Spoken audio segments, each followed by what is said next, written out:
Welcome to this episode of Audio Basics. I'm Tom Martin, and I'm the executive publisher of the Next Screen Network, which includes The Absolute Sound and Hi-Fi Plus, as well as Winding Road. I'm here with Lance Profit. He's the assistant publisher of The Absolute Sound and Hi-Fi Plus, and as we have in the past, Lance is going to be providing the questions, and I'll be providing some element of philosophy and hopefully something that functions as an answer to the questions that Lance asks. So, Lance, what have we got today? Well, today, the next logical question I have for you would be... You mean since last time we covered what is an audio system? Exactly. Or what does a stereo system consist of? So now that I know what one is, what do I look for a good one? What do I need to have a good stereo? Okay. Yeah, that's a really important question. And we will probably take several episodes to answer it, but we're going to start actually at the beginning because you almost have to. So let me begin with a little bit of an apology of sorts. This episode is going to be slightly conceptual, but I promise you it's stuff you need to know. If you don't know this, almost everything else that you can talk about in the world of audio is kind of meaningless drivel. So, yeah, it's like broccoli, it's like asparagus, it's good for you, but sometimes it's a little bit painful going down. Hopefully, I'm a really good chef. Hopefully, Lance is a really good sous chef. We'll see. Anyway, what I'm pointing to is to understand what a good audio system consists of, we first really have to ask ourselves, what are we trying to do with an audio system? And that might sound obvious, right? Like you want to play music on it. I assume that's what you want to do. For sure. Right? But it's a little bit more than that. And so what we say, and what audiophiles over the decades have learned, is that it's really helpful when you're judging audio systems to have some reference. What constitutes really good? And that reference that we use is the sound of live music.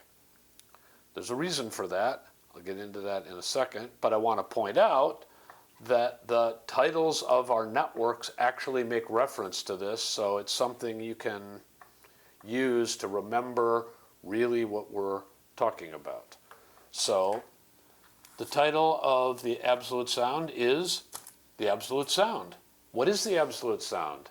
The Absolute Sound is the sound of live music performed in a real space.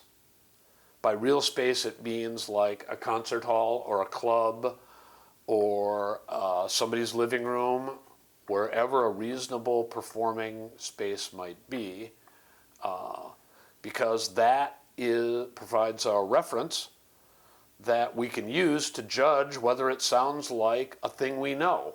You've heard a singer-songwriter in a club playing a guitar, so there's a reasonable chance you know what that sounds like, and you can judge audio equipment against that standard. Similarly, Hi-Fi Plus is shorthand for high fidelity. That's high fidelity to the original work done by the artist, meaning a performance using real instruments in real space. This isn't to say that if I plug my bass into the recording machine in a studio, that that's an invalid kind of music, but you don't know what that really sounds like because it consists largely of electrons flowing through wires, not actual performances that you can hear. So we use the reference of music performed in a real space because that's something you could actually know about. you could actually know what it sounds like. You can play a piano in your living room. You can go hear a band play at Lollapalooza. There's a lot of opportunities. You can hear orchestras in concert halls. You can build up a sense of what music actually sounds like. In fact, I would claim you already have that sense. You have a pretty good idea of what instruments sound like, and it's something you can continue to develop. So we like to encourage, get out there and hear live music. Yeah. Yeah. Or Go to make live clubs, music, yeah. go to festivals, go to concerts, and on the side, something I like to do. Lance is a musician. What do you play? Guitar, Guitar? bass, drums, dabble in the drums. Okay, he's a multi-instrumentalist. Yeah. Mediocre at everything, great at nothing. But so. you can do something because I'm more mediocre than you are, but I have a number of instruments at home, and I like to play around with them because it gives me an incredibly good sense of the detailed sound of the instrument. Like I've got a Spectre acoustic bass. Nice. It's really nice. I love it, but there's nothing like practicing on it and hearing what the sound of the strings resonating in the body is like. 100%. I've got a Martin GE18, I think, and it's a small body acoustic, but when you pluck the high strings and you can hear the resonance coming off of the body and the top of the guitar, you really get a sense for, oh, wow, there are a lot of overtones and other things we'll be talking about today. So I recommend having an instrument, even if you don't play, just to screw around with, to familiarize yourself with what's really going on, because the richness is, if you actually pay attention to the sound, not to trying to learn how to play, the richness of the sound that acoustic instruments make is amazing. Mm-hmm. I know some bass players who practice at home, and I'll tell you, a Fender fretless plugged into a big amp, it does some really interesting stuff. And you just get a feeling for the richness and the texture and all of that good stuff. So we're using music performed in a real space as a reference because we can know what it sounds like. And then when we go hear a recording on a stereo system, we can go, oh, that sounds quite a bit like the real thing, or that really isn't how it really sounds. I have an audio system in my car that is just driving me insane right now because it's got, and I can explain the technical reasons, but it's got a huge mid-range dip. We'll talk about that too in a minute. And all voices sound kind of like this. Nice. And I don't know, but I don't really want voices to sound like this. You know what I mean? Of course, yeah. And I haven't found a way to EQ around it, yada, yada, yada, yada, yada. Anyway, so that's what we're using as a reference. That's fundamental, and we use that for our judgments, and that's how we write our reviews in our publications, using that reference.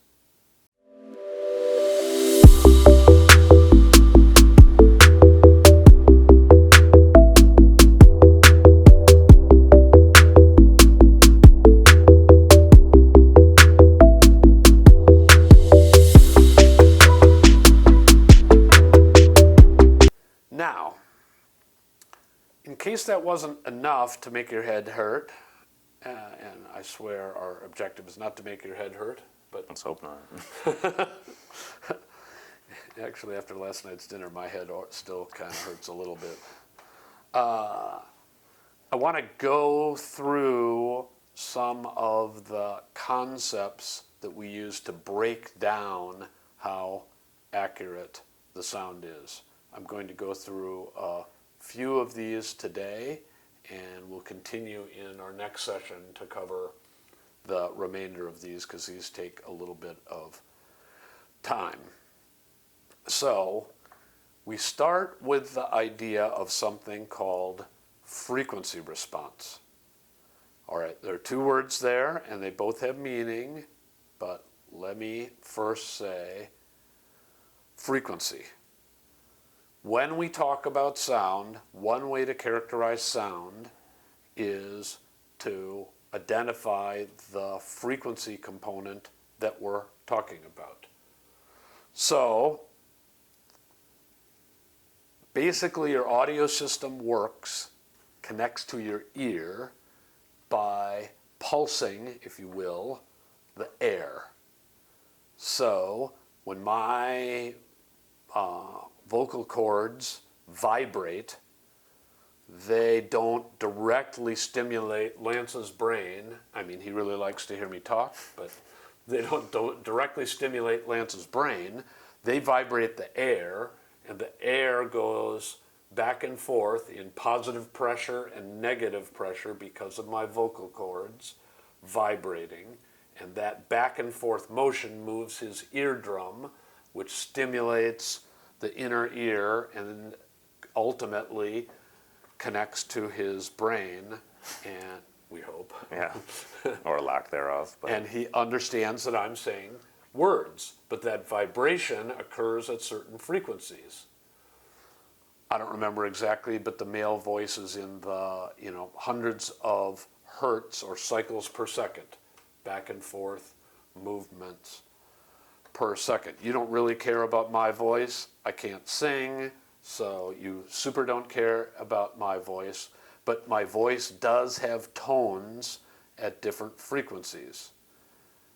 To put this in more musical terms, I recommend you get something like this. This will help you think about it. This is the layout of a standard 88-key piano keyboard.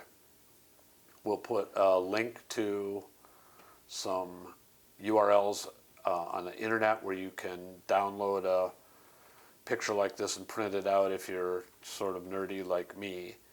But what it shows is it shows the frequencies for the different keys on an 88-key keyboard. And so, let me give you an example. The lowest key, the left white key on a piano keyboard, vibrates the strings of the piano at 27.5 hertz. That's pretty low, I promise you. That's some real Barry White action going on right there. Yeah, and Barry White probably isn't down at 27 hertz. Right. Have your subs ready. Yeah, have your subs ready for sure. At the other end of the keyboard, on the right side, the highest treble key on the piano keyboard is at 4,186 hertz. It's pretty high. It's probably higher than I can go. Female voice, for example, is typically in the 1,000 to 2,000 hertz range, so it's above that. And you know, if you've listened to piano at all, you know that the right key is pretty tinkly high. Okay, so that's using the piano. What throws you off a little bit, and if you use piano, acoustic piano as a reference, one of the things that throws you off, and one of the things that we'll talk about in the next episode, is that when you make a string vibrate, it vibrates at the fundamental frequency, that's the one we're talking about, and it also has overtones. So when you press, whatever it is, low D or low E, I don't remember my piano lessons when I was 7 years old, but when you press the leftmost key on the keyboard, the fundamental is at 27.5 hertz, but you will then get overtones at multiples of that. So 55 hertz and 110 hertz and so on. And you hear those overtones. So it isn't pure Barry White. It's Barry White. Of course, Barry has overtones. I have overtones.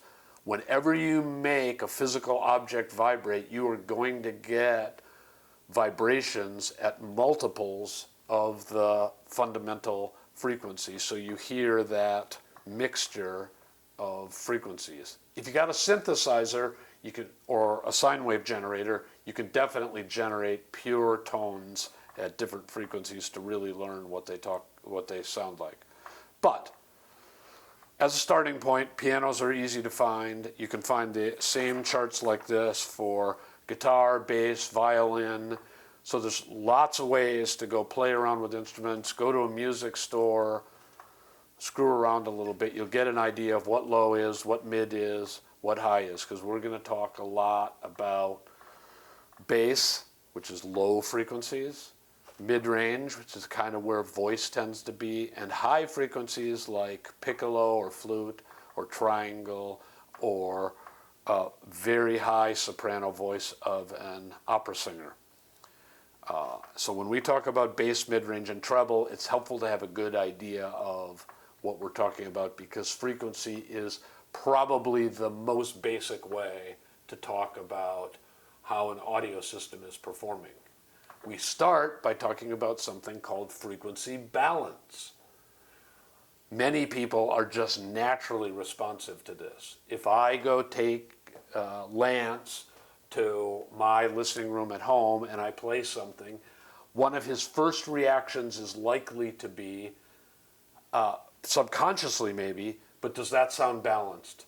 Is there bass and mid-range and treble kind of like there is in a live performance? Or does it sound like a guy just pulled up to you in